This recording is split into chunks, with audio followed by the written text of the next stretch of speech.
오늘의 말씀은 여호수아 5장 1절에서 12절 말씀입니다.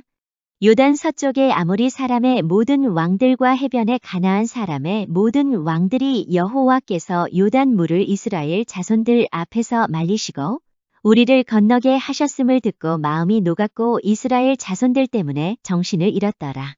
그때에 여호와께서 여호수아에게 이르시되 너는 부싯돌로 칼을 만들어 이스라엘 자손들에게 다시 할례를 행하라 하시매 여호수아가 부싯돌로 칼을 만들어 할례산에서 이스라엘 자손들에게 할례를 행하니라. 여호수아가 할례를 시행한 까닭은 이것이니 애굽에서 나온 모든 백성 중 남자 곧 모든 군사는 애굽에서 나온 후 광야 길에서 죽었는데 그 나온 백성은 다 할례를 받았으나 다만 애굽에서 나온 후 광야 길에서 난 자는 할례를 받지 못하였습니다.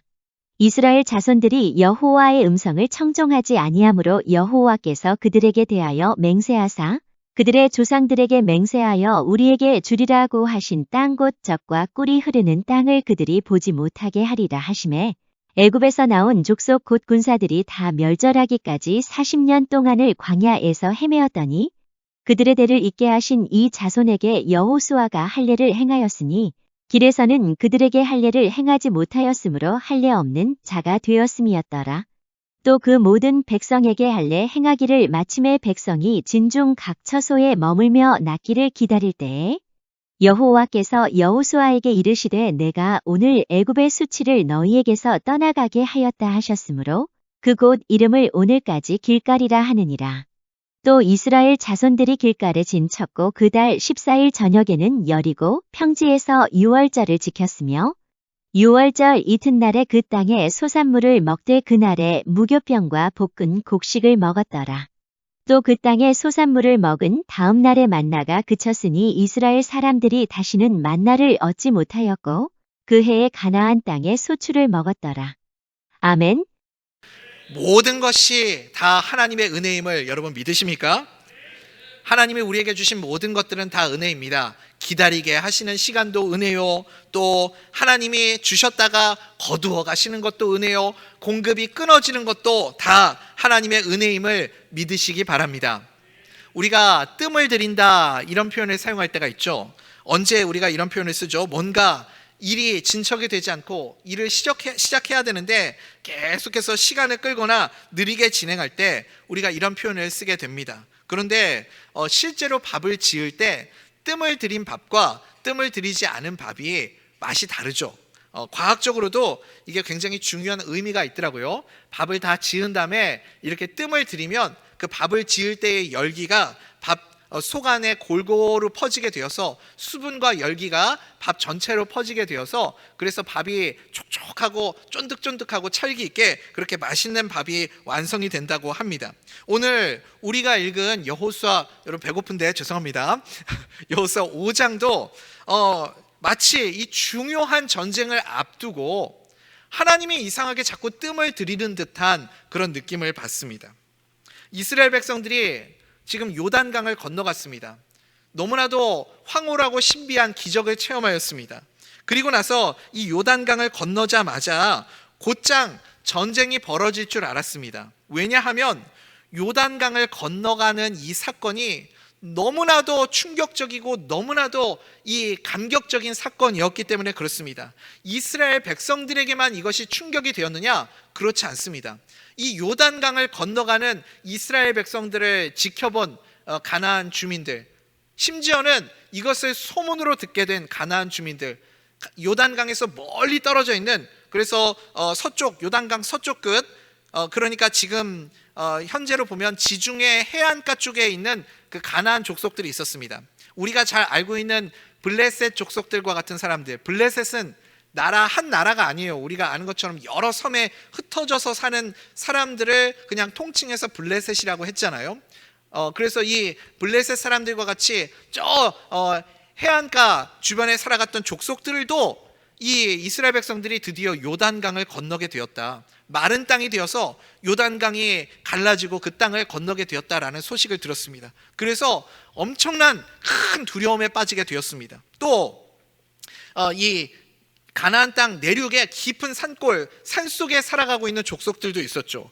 이 족속들조차도 이스라엘 백성들이 요단강을 건너갔다라는 이 소문을 듣게 됩니다. 그리고 나서 오늘 말씀해 보니까 너무 큰 충격에 받아서 두려움에 빠져가지고 마음이 녹고 정신을 잃을 정도로 이렇게 큰 두려움에 빠지게 되었다 말씀하고 있습니다. 그러니까 이게 무슨 뜻이겠어요? 가나안 땅에 살고 있는 모든 족속들이 뭐 멀리 떨어져 있건 가까이 있건 가나안 땅에 있는 모든 족속들이 이스라엘 백성들이 드디어 요단강을 건너갔다라는 이 소식 때문에 깊은 두려움에 빠지게 되었다라는 것이죠. 우리 1절 말씀 한번 읽어보겠습니다. 시작.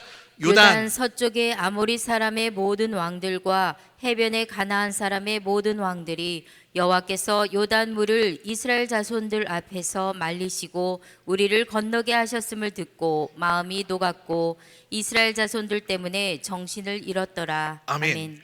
지금 그러니까 이 가나안 땅의 족속들이 지금 사기가 땅으로 다 떨어졌고 큰 두려움에 빠져 있으니까 아무것도 할 수 없는 그런 상태에 있었겠죠.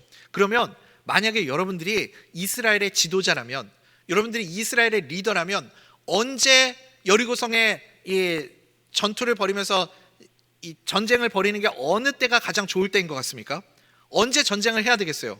지금이요. 지금 이 순간 바로 이때에 진격을 해가지고 공격을 해야 되는 것 아니겠습니까?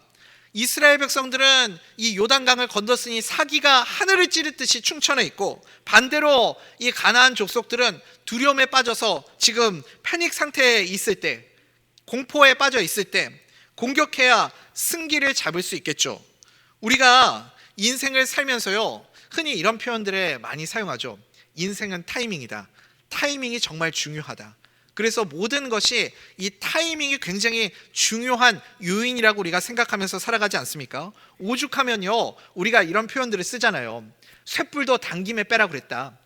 물 들어왔을 때 노져야 된다. 뭐 이런 표현들을 우리가 많이 쓰지 않습니까? 이게 다 뭐겠어요? 기회가 왔을 때 좋은 타이밍을 놓쳐버리면 이 좋은 기회, 이 흐름, 이것을 한번 놓치면 다시는 이런 기회를 잡기 쉽지 않다, 어렵다, 뭐 그런 의미겠죠. 그런데 하나님께서 오늘 이스라엘 백성들에게 마치 찬물을 끼얹듯이 이상한 명령을 하시게 됩니다. 너무나도 뜬금없어요. 지금 이 좋은 타이밍에, 이런 최고의 기회에 하나님께서 이스라엘 백성들에게 무엇을 명령하십니까? 뜬금없이 할례를 행하라, 이렇게 명령을 하고 계십니다. 오늘 우리가 붙잡아야 할 첫 번째 메시지가 바로 이것입니다. 하나님이 왜 이스라엘 백성들에게 이렇게 뜬금없이 할례를 행하라고 하셨을까요? 우리는 인생을 살아가면서 타이밍이 굉장히 중요하다고 생각하잖아요. 그런데 타이밍보다 더 중요한 것이 있다라는 것입니다. 타이밍보다 여러분 꼭 기억하십시오. 순종이 더 중요합니다. 믿으십니까? 하필 이렇게 좋을 때에 하나님이 왜 할례를 행하라고 하실까요? 아마 이 남성분들 가운데 이렇게 태어난 지 어렸을 때 이 수술을 받으신 분들도 계시겠지만, 이렇게 조금 기억이 남아있을 때, 조금 성장해서 초등학생 때라든지 아니면 중고등학생 때라든지 아니면 심지어 성인이 되셔서 이 남성의 그 성기의 표피를 제거하는 이 수술을 받으신 분들 계실 거라고 생각을 합니다. 아마 많은 분들이 이 경험을 가지고 계실 거예요. 저도 그랬거든요. 정확하게 기억은 나지 않습니다. 너무 충격적인 사건이어서. 초등학교 3학년 때인가 4학년 때인가, 우리 어머니가 그럴 뿐이 아니거든요. 한 번도 그런 적이 없는데 어느 날 돈가스 먹으러 가자, 그 말에 신나가지고 어머니를 따라갔다가 수술을 당했던 그런 경험이 있어요. 그래서 그 수술 때문에 한 2주 정도는 거의 제대로 걷지도 못하고 그렇게 활동도 제대로 하지는 못하고 아주 힘들었던 기억이 있습니다.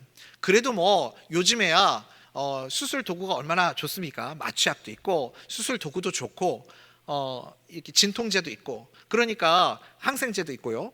이러니까 수술하는데 부담이 없죠. 그런데 그 옛날 이 구약 시대에 뭐 변변찮은 수술 도구가 있었겠습니까? 약이나 제대로 있었겠어요? 수술 도구라고 하는 것도 오늘 1절, 2절 말씀을 보세요. 부싯돌로 이 수술을 하라는 거예요. 그러니까요, 아직도 이스라엘 백성들은 지금 석기 문화입니다. 이스라엘 백성들이 철기 문화까지 가려면 한참 멀었어요. 다윗의 시대 때에도요, 아직 청동기 문화거든요. 그래서 사울 왕하고 요나단만 칼을 가지고 있고 나머지 이스라엘 백성들은 칼이 없었습니다. 그 정도로 이 철기가 귀한 시대였었죠.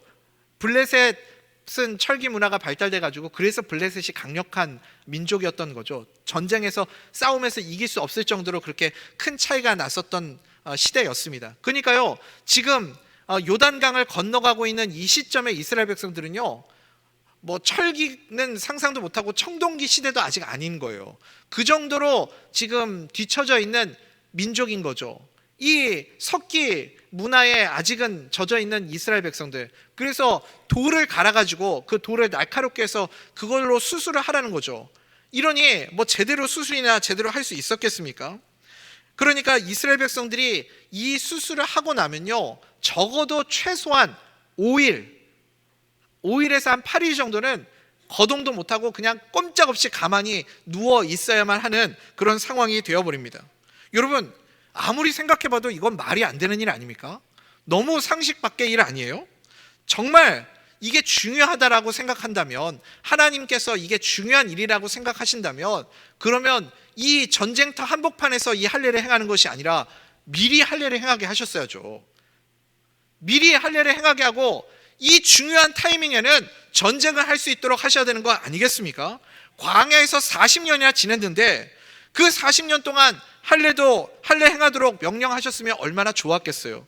그런데 왜 하필 지금이냐는 겁니다. 왜 하필 이렇게 좋은 타이밍에, 모든 조건이 갖춰져 있는 이 타이밍에 하나님은 할례를 행하라고 하시는 걸까? 우리의 생각에는 이거 상식 바뀌고 해석도 안 되고 적절하지도 않고 전략적이지도 않은 이런 일을 왜 하게 하시는 걸까요? 우리도 인생 살다 보면 이런 경험을 할 때가 참 많이 있습니다. 특별히 신앙생활 하면서요, 참 하나님이 나에게 마음을 주시는데 순종하라고 하시는데 내가 생각할 때는 이게 합리적이지도 않고, 그리고 이게 뭐 좋은 생각처럼 보이지도 않을 때도 참 많이 있죠. 합리적인 일에 순종하려고 하면 안 할 사람 누가 있습니까? 마땅하고 타당한 일인데 누구나 다 순종할 수 있죠. 그런데 어떨 때는요, 이게 굉장히 나 스스로가 못마땅하다고 생각하고 정말 순종하고 싶지 않은 마음이 드는 일인데 하나님이 그 일을 하게 하실 때가 있습니다. 나름 우리가 사람들 앞에서 교만하다고 그런 얘기 들을까 봐 드러내고 티내지는 않지만, 우리 스스로는 혼자 이렇게 나 스스로는 이런 생각 참 많이 하잖아요. 그래도 내가 다른 사람들보다는 참 이성적이고 똑똑하고 참 판단력이, 분별력이 좋은 사람이야. 우리가 다 그렇게 생각하고 살지 않습니까? 물론 티는 안 내죠. 그렇지만 내가 굉장히 이성적이고 합리적인 사람이라고 생각하잖아요. 아무도 아멘을 안 하시는군요. 네. 근데 우리가요, 아무리 생각해봐도 내가 손해볼 것 같아 보이고 위험에 노출될 것 같은 일에 하나님이 순종하라고 하시면, 그러면 그때 순종할 수 있는 사람이 누가 있겠습니까? 우리가 이런 부분에 있어서 참 많이 착각을 하고 살아간다는 거예요. 어떤 거요? 내가 굉장히 똑똑하다고 생각하고 살아간다는 거예요. 그래서요, 오늘 말씀을 통해서 우리가 다시 나를 좀 돌아볼 수 있는 시간을 가졌으면 좋겠습니다. 내가 참 지혜롭고 똑똑하고 합리적이라고 생각했지만 하나님 앞에서 내가 얼마나 작은 자인가, 얼마나 연약하고 부족하고 미련한 자인가를 우리가 볼 수 있게 되기를 간절히 소원합니다. 여러분, 꼭 기억하십시오. 승리는 나에게서부터 오는 것이 아닙니다. 승리는 누가 주셔야만 얻을 수 있는 것이죠? 하나님이 주시는 거죠.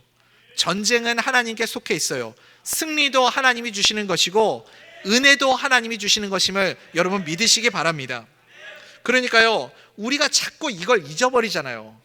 하나님이 은혜를 주셔야 되고 하나님이 승리를 주셔야 되는데 내가 자꾸 똑똑하다고 생각하니까 하나님 앞에서 어떤 행동을 벌이고 있냐면 합리성을 따지고 내 어쭙지 않은 내 머리를 믿고 하나님 앞에서 계산기를 두드리고 이런 어리석은 모습들을 보이고 있는 것이죠. 우리가 정말로 믿는다면 하나님이 은혜를 주시는 분이시고 하나님이 승리를 주시는 분이심을 믿는다면, 여러분, 우리 인생의 최고의 타이밍은 언제가 되겠습니까? 내가 판단할 때 최고의 타이밍이 아니에요. 내가 생각할 때 지금이 적기야 라고 생각하는 그 순간이 아니라고요. 우리가 방금 고백했잖아요. 승리도 하나님이 주시고 은혜도 하나님이 주시는 것이라면 하나님이 허락하시는 때가 최고의 타이밍임을 여러분 믿으시기 바랍니다. 하나님이 가라 하실 때, 하나님이 멈추라 하실 때, 하나님이 허락하실 때, 그때가 인생의 최고의 타이밍인 거죠. 우리는요, 신앙생활 하면서요, 얼마나 합리적인 것을 좋아합니까? 내가 움직일 때는, 내가 순종할 때는 이해가 되고 납득이 되고 공감이 되고 해석이 될 때만 나는 일하려고 하고 움직이려고 하지 않습니까?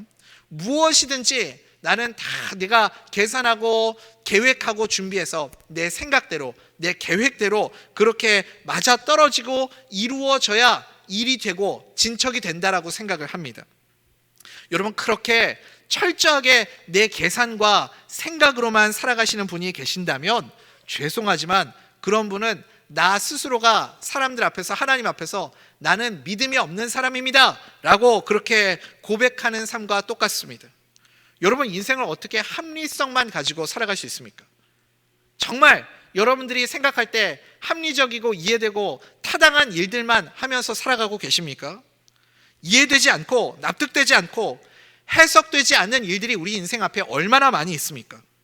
그래서요, 우리는 인정해야 됩니다. 인정할 수 있어야 됩니다. 무엇을요? 내 계획과 내 생각대로만 내 인생을 살아갈 수 없습니다. 인정해야 된다고요. 얼마나 내가 무능하고 얼마나 내가 약한 자이고 초라하고 보잘것없는 존재인지를 깨닫고 하나님 앞에 나의 연약함을 인정할 수 있어야 됩니다. 그래야 하나님의 긍휼을 구할 수 있는 것 아니겠습니까? 주님, 불쌍히 여겨주세요. 나는 연약한 자입니다. 하나님의 은혜가 없으면 살아갈 수 없습니다. 그렇게 주의 은혜를 구하는 자가 되시기를 간절히 소원합니다. 믿음으로 하나님의 은혜를 붙드는 자가 되십시오. 그런 마음이 우리 가운데 있을 때 우리는 하나님을 철저하게 신뢰함으로 말씀 앞에서 순종하는 자가 될 줄 믿습니다. 말씀 앞에서 순종할 때 말도 안 되는 것 같고 이해도 안 되고 해석도 안 되고, 그렇지만 하나님이 명령하셔서 순종할 때 하나님의 역사가 우리 삶 가운데 나타나게 될 줄 믿습니다. 이스라엘 백성들이 그랬죠. 지금 타이밍은 너무 좋은데, 지금 분명히 전쟁터로 나가서 싸워야, 그래야 이길 확률이 조금이라도 더 높을 텐데, 그런데 하나님이 이해할 수 없고 해석할 수 없고 납득할 수 없는 할례를 행하라 명령하십니다. 그런데 또 이스라엘 백성들이 순종해요. 하나님의 말씀에 순종해서 행했습니다. 그랬더니 어떻게 되었어요? 이게 중요한 거죠. 정말 말도 안 되는 일인데, 해석도 안 되는 일인데, 나는 아무리 생각해도 내 생각으로는 납득이 안 되는 일인데 믿음으로 순종했더니 어떻게 되었는가? 내가 생각했던 타이밍보다 하나님이 허락하신 타이밍이 더 좋은 최고의 타이밍이 되더라 라는 것입니다. 여러분, 우리가요 지금 이스라엘의 입장에서만 생각해 보았잖아요. 하나님의 입장에서 오늘 이 사건을 다시 한번 들여다봅시다. 왜 하나님께서는 이 중요한 시간에, 이 타이밍에 이스라엘 백성들을 진격하라, 전진하라 명령하시지 않고 그곳에서 할례를 행하라 명령하셨을까요? 하나님의 입장에서는요, 전쟁보다 더 중요한 것이 있습니다. 하나님에게는 전쟁이 별로 중요하지 않습니다. 하나님이 마음 먹으시면 언제든지 이 전쟁은 하나님이 이기실 수 있기 때문에 그렇습니다. 전쟁은 하나님께 별로 어려운 일이 아니에요. 그런데 하나님이 더 중요하게 생각하시는 것이 뭐예요? 이스라엘 백성들과의 관계입니다. 백성들과의 관계가 더 중요하기 때문에, 그래서 하나님은 이스라엘 백성들에게 전쟁보다 관계가 더 중요하다, 할례를 행하라, 이것을 명령하고 있습니다. 다시 말하면요, 이스라엘 백성들은요 지금 이 전쟁의 승패에 그렇게 연연해 할 필요가 없습니다. 전혀 이것을 가지고 걱정할 필요가 없어요. 왜요? 하나님이 함께 하시겠다고 약속해 주셨으니까요. 요단강을 건너게 하신 하나님이 여리고성을 무너뜨려 주시지 않겠어요?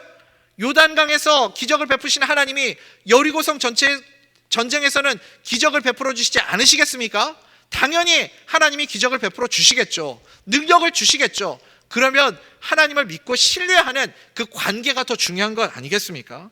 그러니까요, 우리가 인생을 살아가면서요 자꾸 내 머리 믿고 내 생각 믿고 그렇게 하나님 앞에서 어쭙자는 내 생각을 붙잡고 살아가는 어리석은 인생 되지 않기를 간절히 소원합니다.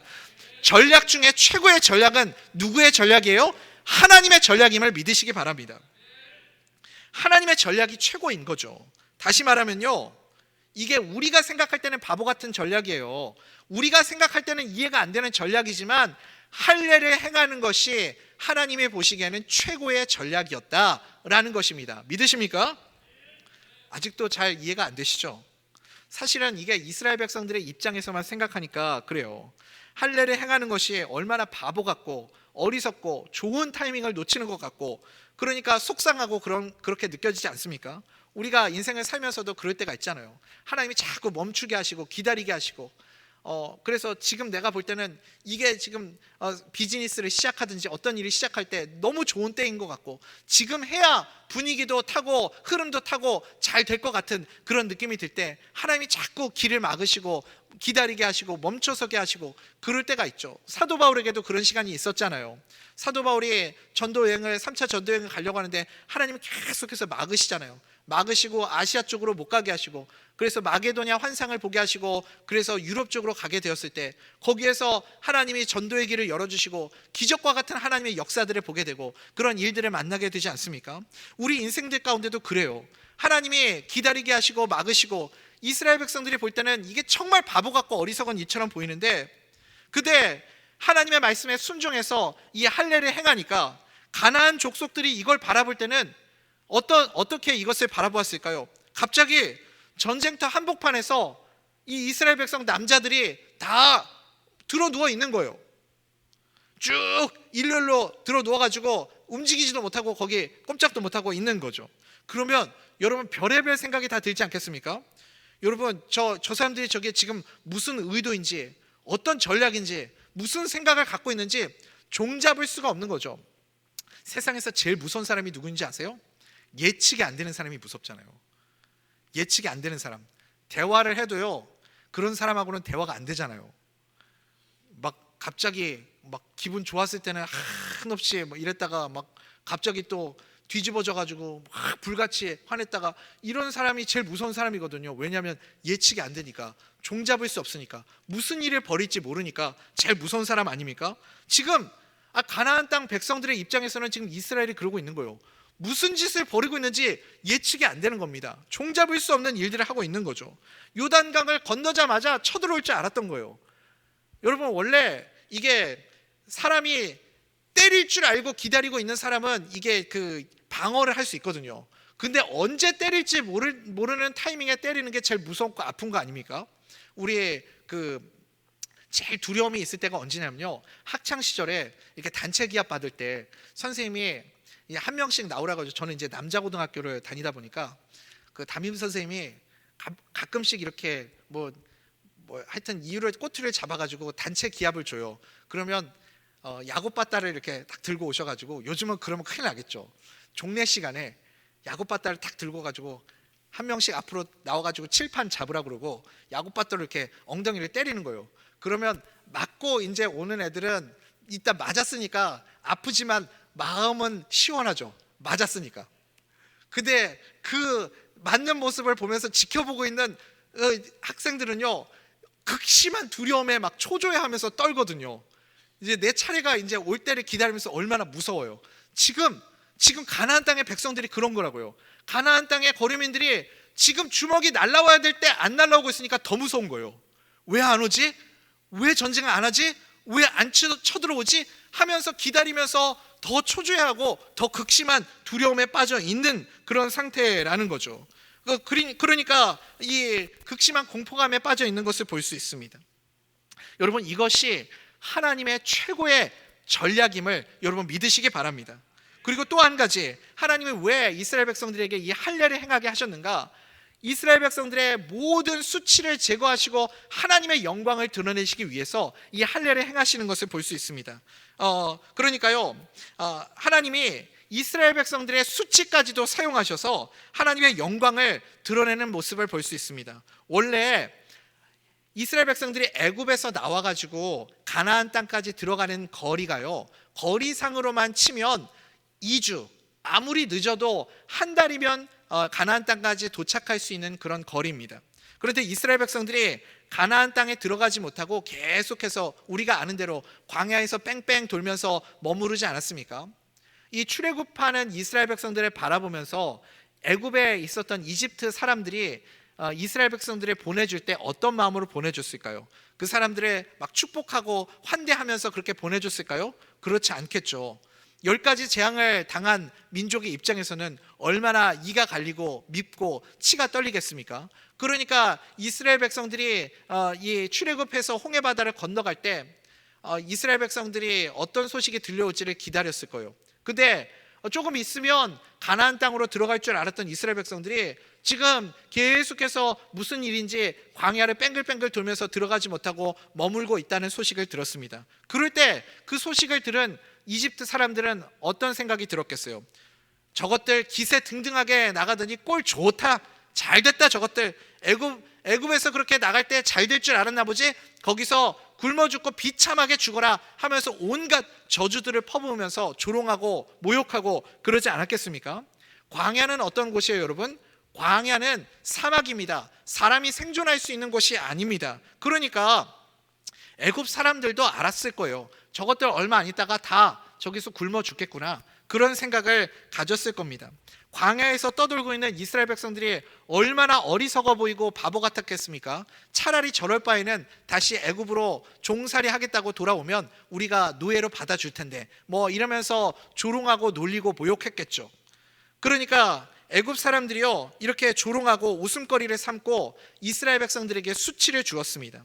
우리도 신앙생활 하면서요, 예수 믿는 것 때문에 이런 일을 겪을 때가 참 많이 있습니다. 교회 다니는 것 때문에요, 모욕당할 때도 있고 조롱거리가 되고 웃음거리를 삼아서 그렇게 사람들 앞에서 나를 어리석은 사람 취급할 때도 있습니다. 여러분 그거 아십니까? 우리에게는 하나님의 영광이 없습니다. 우리에게는 영광이 없어요. 아까도 제가 말씀드렸죠. 은혜도 하나님이 주시는 것이고 승리도 하나님이 주시는 것이고, 믿으십니까? 영광도 나에게는 없어요. 영광도 누가 주시는 거예요? 영광도 하나님이 주실 때 나에게 영광이 임하게 될 줄 믿습니다. 모든 것이 다 하나님이 주시는 거죠. 내가요, 내 안에 부끄러움이 있죠. 수치스러움이 있습니다. 이 부끄러움과 수치스러움을 은폐하고 덮고 가리려고, 부끄러움 당하지 않으려고, 내가 웃음거리 되지 않으려고 애쓴다고 나의 수치들이 없어지는 것이 아닙니다. 은혜도 하나님이 주시는 것이고 승리도 하나님이 주시는 것이고 영광도 하나님이 주시는 거라니까요. 그러니까 내가 나의 수치를 바라보고 내 수치를 내가 덮으려고 하고 가리려고 하고 없애버리려고 발버둥 치면 칠수록 나는 더 수치스러운 삶을 살아가게 됩니다. 그런데 영광의 주님을 바라보고 말씀 앞에서 순종하면 오히려 내 수치가 역전이 되어서 내 과거의 수치들이 영광의 도구가 되고, 그래서 하나님의 은혜를 드러내는 그런 귀한 도구로 쓰임받는 삶을 살아가게 될 줄 믿습니다. 대표적인 사람이 누가 있죠? 다윗이 그랬죠. 다윗의 인생 가운데 지워버리고 싶은 과거가 있잖아요. 지우개가 있다면 싹 지워서 없애버리고 싶은 과거, 그게 무엇일까요? 밧세바를 범했던 사건. 너무나도 부끄럽고 수치스러운 일이죠.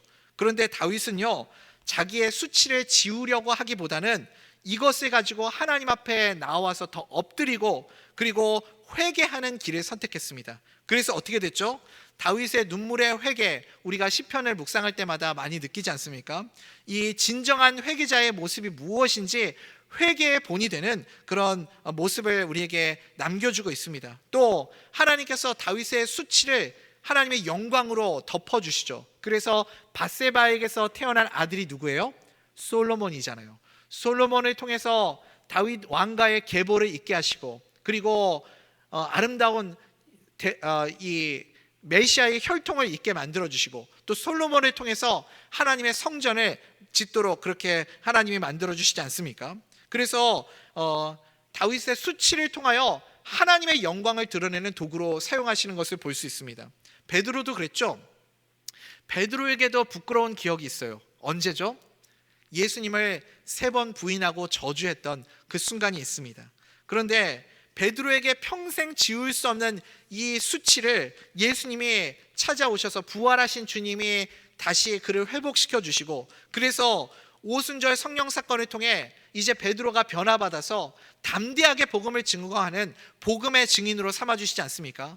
베드로의 그 수치를 통해서 오히려 복음을 더 담대하게 증거하게 만드는 사도로 하나님이 만들어주시는 것을 볼 수 있습니다. 사도 바울도 그랬죠. 사도 바울도 아직 바울이기 전에 사울이었을 때 스데반 집사님을 돌로 쳐서 죽이는 그 처참하고 끔찍한 현장의 주동자 중에 한 사람으로 있지 않았습니까?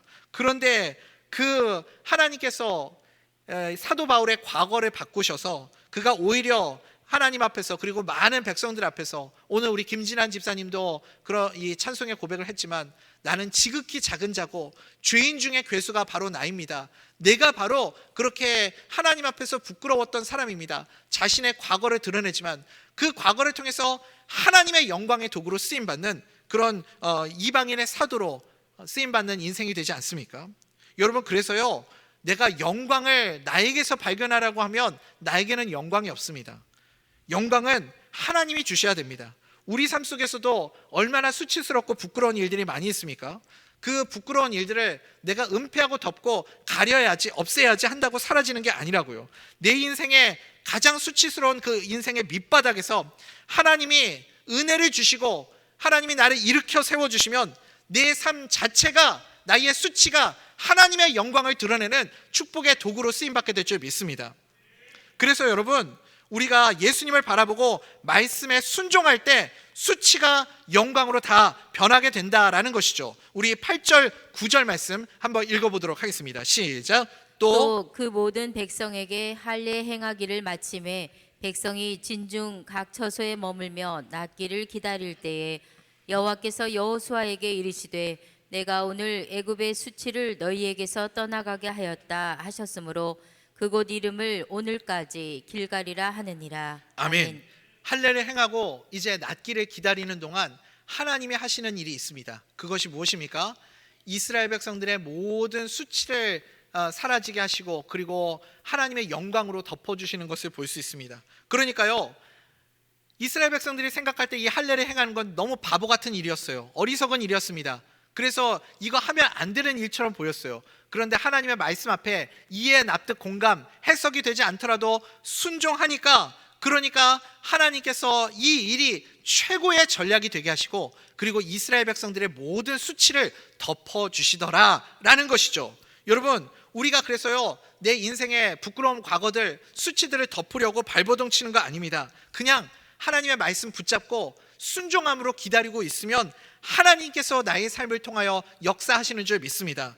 영광은 하나님이 주시는 겁니다. 그래서 우리는요, 타이밍 이런 거 따지지 말고요, 하나님의 말씀에 순종하십시오. 순종하면 영광도 오고 수치도 사라지고 그리고 은혜도 임하고 승리도 우리에게 임하게 될 줄 믿습니다. 결론이 뭐예요? 하나님의 전략보다 더 좋은 전략은 없다. 믿으십니까? 내 생각, 내 계산기, 내가 가지고 있는 판단력, 모든 것으로 내가 생각하는 최고의 타이밍, 최고의 전략보다 하나님의 전략이 더 뛰어난 줄 믿습니다. 최고의 전략은 하나님의 말씀에 순종할 때 하나님이 주시는 것이다. 여러분 믿으시기 바랍니다. 그래서 여러분, 타이밍에 초조해하지 마시고 절대 순종, 절대 믿음으로 그렇게 하나님이 우리를 이끄시는 삶을 살아가는 복된 주의 자녀들 다 되실 수 있기를 간절히 소원합니다. 오늘 말씀을 통해 또 한 가지만 우리 짧게 살펴보면, 광야에서 계속해서 하나님이 베풀어 주셨던 은혜가 있어요. 이스라엘 백성들을 계속해서 먹여주시고 베풀어 주셨던 것, 그게 무엇입니까? 만나죠. 그런데 이제 이스라엘 백성들이 이 할례를 행하고 길갈에 거하게 될 때 만나가 그치는 사건이 벌어지게 됩니다. 길갈에서 만나가 그쳤습니다. 우리 10절, 12절 말씀 한번 읽어보겠습니다. 시작. 또 이스라엘 자손들이 길갈에 진쳤고 그달 14일 저녁에는 여리고 평지에서 유월절을 지켰으며 유월절 이튿날에 그 땅의 소산물을 먹되 그날에 무교병과 볶은 곡식을 먹었더라. 또 그 땅의 소산물을 먹은 다음 날에 만나가 그쳤으니 이스라엘 사람들이 다시는 만나를 얻지 못하였고 그 해에 가나안 땅의 소출을 먹었더라. 아멘. 여러분, 지금까지 내가 누려왔던 것들이 있죠. 내가 당연하다고 생각하고 누려왔던 것들, 그런 것들이 어느 날 갑자기 사라지게 되고 끊기게 되면 어떤 마음이 들 것 같으십니까? 그러니까 예를 들자면, 우리가 평상시에 건강할 때는 잘 모르죠. 내가 건강할 때는 이 내 건강이 얼마나 소중한지 이게 당연하다고 생각하고, 내가 달리는 것도 당연하고, 내가 맛있게 음식을 먹는 것도 당연하고, 내가 이렇게 숨을 편안하게 쉬는 것도 당연하고, 모든 게 다 당연한 일인데 어느 날 내가 이 건강을 잃어버리면 평상시에 내가 당연하게 생각했던 이것이 얼마나 귀하고 감사한 것인지를 깨닫게 될 때가 있습니다.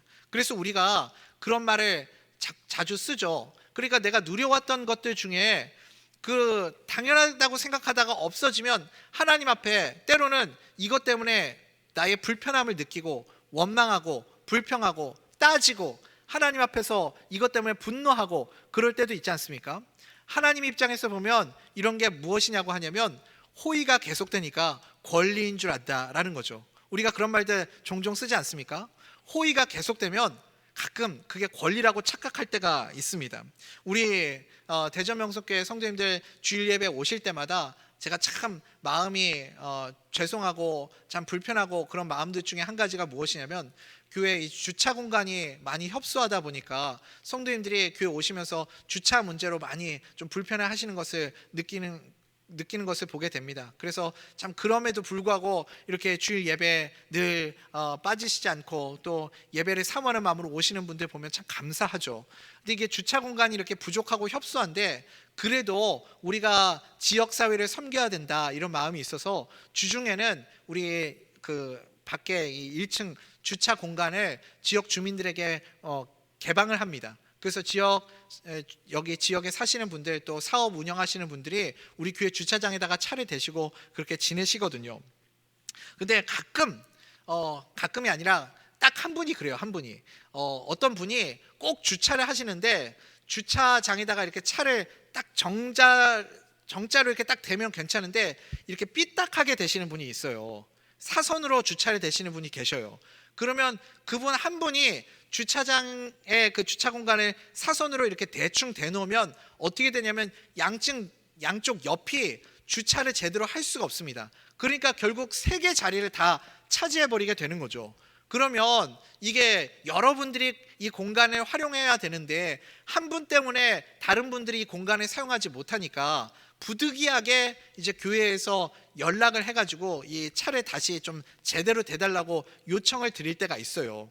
그러면 여러분 우리가 배려를 해가지고 그분이 우리 교회 주차장에다가 차를 대시는 거잖아요. 그렇죠 여러분? 근데 그분이 와가지고 막 짜증을 내고 바빠 죽겠는데 왜 자꾸 연락하냐고 화를 내고 그러면서 이렇게 투덜투덜 하면서 차를 이렇게 대시면 그러면 어떤 마음이 들 것 같아요 여러분? 아니 우리가 배려를 해드리는 거잖아요.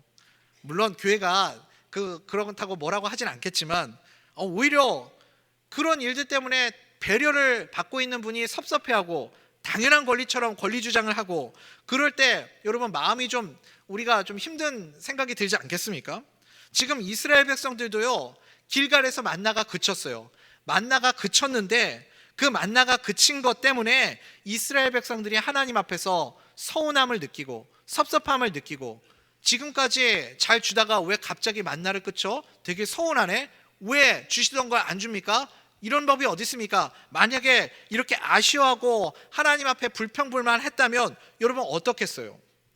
우리도 똑같지 않습니까? 하나님이 나에게 내가 누려오던 것들을 하나님이 거두어 가실 때가 있습니다. 끊으실 때가 있어요. 그러면 우리는 하나님 앞에서 이런 생각이 들잖아요. 그거 내가 당연한 것이라고 생각하다가 하나님이 거두어 가실 때 끊어 가실 때 하나님 갑자기 내 왜 건강을 가져가십니까? 왜 하나님 주시던 물질을 끊으십니까? 하나님 내가 이렇게 좋은 관계들을 맺고 있었는데 하나님 내 주변에 있는 관계들을 하나님이 다 끊어버리시면 어떡합니까? 이런 생각이 들 때가 있죠. 내가 당연하다고 생각하는 것들, 내가 마땅히 누려야 할 것이라고 생각하는 것들 가운데 하나님이 그 공급을 끊어버리실 때 우리는 어떤 마음이 듭니까? 하나님 앞에 원망하는 마음, 그리고 불평하는 마음, 그리고 하나님을 신뢰하지 못하면서 나오는 걱정과 두려움이 있죠. 이거 끊어지면 어떡하지? 이제 이 공급이 없어지면 나 어떻게 살지? 내가 이거 없어져서 고난이 찾아오면 나 이거 어떻게 견디지? 어려우면 어떡하지? 우리가 이렇게 하나님 앞에서 두려워하고 걱정하고 불평할 때가 있습니다. 여러분 이런 것들을 다 뭐라고 하죠? 하나님 앞에서 걱정하고 두려워하고 불평하고 염려하는 것들, 이것을 뭐라고 하냐면 불신앙이라고 합니다. 불신앙이요. 하나님이 광야에서 이스라엘 백성들을 먹이셨습니다. 만나가 그쳤어요. 그러면 이스라엘 백성들이 이제 가나안 땅에서 굶어 죽을까요? 여러분 어떻게 생각하십니까? 만나가 그쳤어요. 그러면 이스라엘 백성들이 이제 굶어 죽겠죠? 아니죠. 그럴 리가 없겠죠. 광야에서도 먹이신 하나님이신데, 약속의 땅에 하나님이 인도하신 하나님이신데, 하나님이 이스라엘 백성들을 굶겨 죽이시겠습니까? 그럴 리가 없겠죠. 당연히 하나님이 이스라엘과 함께 하시면서 도우시고 살피시고 은혜를 베풀어 주시지 않겠습니까? 우리도 그러면 믿어야 되겠죠. 우리도 하나님을 신뢰해야 되겠죠. 내가 누려왔던 것들 끊겼다고, 공급이 끊겼다고, 하나님의 은혜가 멈춰졌다고 여러분 염려하고 두려워하고 불평하고 걱정하고, 그리고 하나님 앞에서 앞으로의 미래에 대해서 염려하고 계십니까? 사랑하는 우리 대전 명숙회 성도님들, 두려워하지 마십시오. 염려하지 마십시오. 무엇을 먹을까? 무엇을 마실까? 무엇을 입을까? 이런 것들은 다 누가 하는 것들이라고요? 이방인들이나 하는 일이다. 다시 말하면요, 예수님을 모르는 자들이나 하는 일이다. 우리 주님께서 말씀하시지 않습니까? 예수 없는 자처럼, 예수님을 모르는 자처럼 그렇게 살아가지 마시기 바랍니다. 만나를 주신 분도 하나님이시지만 만나를 거두신 분도 하나님이십니다. 만나를 주신 것도 은혜이지만 여러분 기억하십시오. 만나를 거두신 것도 하나님의 은혜입니다. 만나가 끊어지는 그 과정을 통해서 이스라엘 백성들은 하나님을 더 신뢰해야 하고 더 붙들어야 하고 하나님 말씀을 더 의지해야 되겠죠. 그것 때문에 이스라엘 백성들은 믿음이 더 깊어지고 넓어지는 그런 은혜를 누리게 될 줄 믿습니다. 여러분, 그래서 우리 인생 가운데도요, 하나님이 내 믿음을 더 깊어지고 넓어지게 만드시려고 도전하게 하실 때가 있습니다. 은혜는 모험이 필요합니다. 우리가 정말 깊은 믿음을 가지려면, 넓고 깊은 믿음을 가지려면 우리의 인생에도 반드시 모험의 시간이 있어야 됩니다. 이해, 납득, 해석, 공감 이런 게 되지 않더라도 믿음으로 반응할 수 있는 모험이 우리에게 있어야 된다고요. 우리 갈라디아서 마지막 강의 시간에 주일 저녁에 갈라디아서 강의를 계속 이어가고 있었는데 마지막 시간에도 함께 나눈 내용이 있지 않습니까? 사도 바울이 나에게는 예수의 흔적이 있습니다, 그렇게 고백하면서 갈라디아서 6장에서 율법주의자들이 할례를 받아야 하는 그 근거로 주장하는 일이 있다, 이렇게 소개하고 있습니다. 솔직히 말하면요, 갈라디아 교회 성도들도요, 할례를 받아야만 구원받는다 이렇게 생각하지는 않았습니다. 할례와 구원과는 직접적인 연관이 없다, 그것은 알고 있었어요. 그런데 그러함에도 불구하고 할례를 받아야 한다고 주장하는 이유가 무엇입니까? 갈라디아서 6장 12절 말씀 한번 읽어보겠습니다. 시작. 무릇 육체의 모양을 내려 하는 자들이 억지로 너희에게 할례를 받게 함은 그들이 그리스도의 십자가로 말미암아 박해를 면하려 함뿐이라. 아멘. 그러니까요, 예수 믿는 사람들, 그리스도인들 가운데 이 당시 로마 사회가 아주 극심하게 박해를 했습니다. 예수 믿는 것 때문에 핍박을 받았는데요, 근데 또 되게 치사하게 억울하게 같은 하나님인데 구약 성경만 믿는 이 유대인들, 유대교를 믿는 유대인들은 핍박을 하지 않았어요. 그러니까 얼마나 억울해요. 그래서 이 그리스도인들이, 예수 믿는 사람들이 핍박을 쉽게 피하는 방법이 한 가지가 있었습니다. 그게 무엇이냐면, 우리가 유대인들과 다르지 않아, 우리도 유대인들과 똑같은 하나님을 믿어 라는 표시로 할례를 받으면 됐어요. 할례를 받으면 박해를 받지 않았습니다. 쉽게 쉬운 인생을 살아갈 수가 있었어요. 그러니까 여러분들 같으면 어떻게 하시겠어요? 할례 안 받고 버티시겠어요? 할례 받으시겠어요? 대답을 못 하잖아요, 우리가. 여러분, 그러니까요, 그냥 박해를 면하기 위해서 많은 사람들이 할례를 받았다라는 것입니다. 쉬운 길을 선택했습니다. 그런데 이 할례 논쟁에서 사도 바울이 뭐라고 고백합니까? 박해가 오든 무엇이 오든 더 이상 이것을 통해서 나를 괴롭게 하지 말아라. 이게 무슨 뜻인지 아십니까? 쓸데없이 사람들이 말하는 기준, 이것이 옳다 저것이 옳다, 사람들이 말하는 그런 기준들에 나를 맞추지 말아라. 나는 내 몸에 예수 그리스도의 흔적을 지녔다. 다른 말로 하면요, 나는 핍박이 오면 핍박을 받겠다, 고난이 오면 고난이 고난을 받겠다. 무슨 일이 오든지 하나님의 말씀대로 살아가는 그 길을 따라갈 것이지 나는 사람들의 말에 맞추는 인생 살아가지 않겠다. 그렇게 결단하고 있습니다.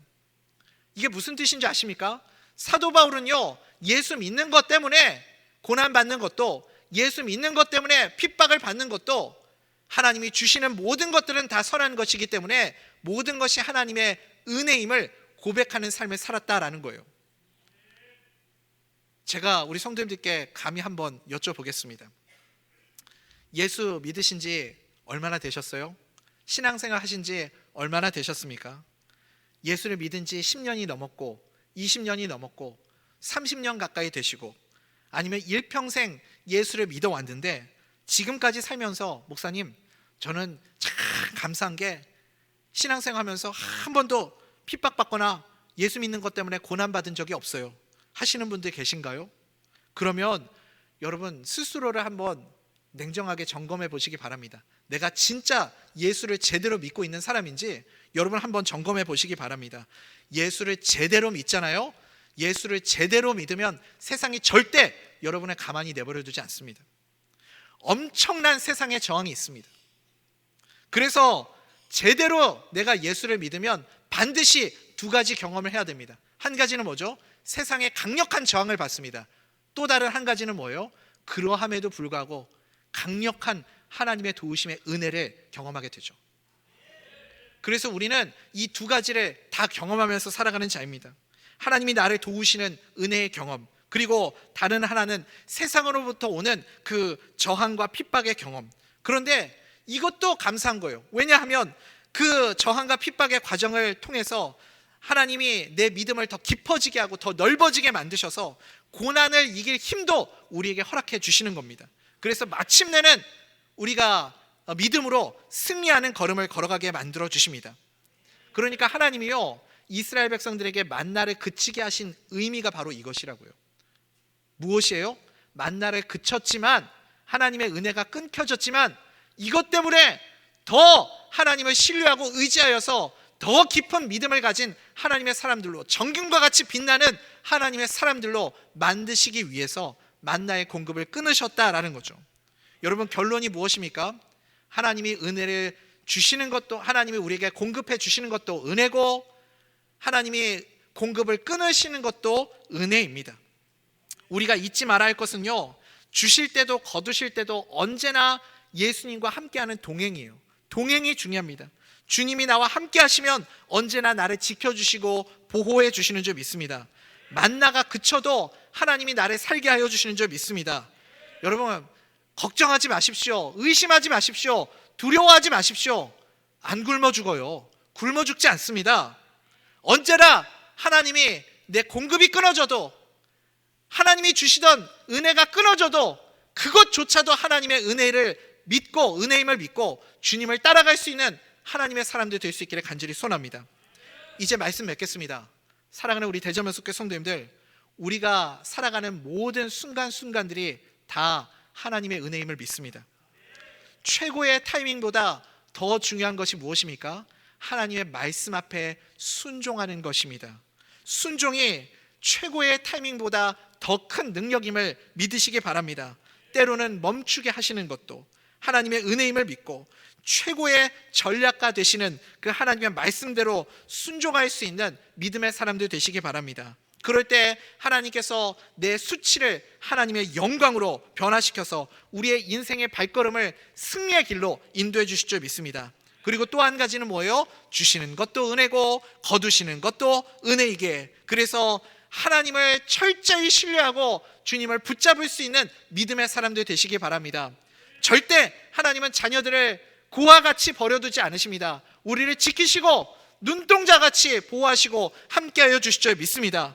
주님은 오늘도 나와 동행하십니다. 그냥 동행하시는 것이 아니라 나와 밀착 동행하시면서 나를 지키시고 보호해 주십니다. 그 은혜로 날마다 나에게 이김 주시는 하나님께 감사하며 그렇게 주님과 동행의 길을 걸어가는 복된 주의 자녀들 다 되시기를 주님의 이름으로 간절히 소원합니다.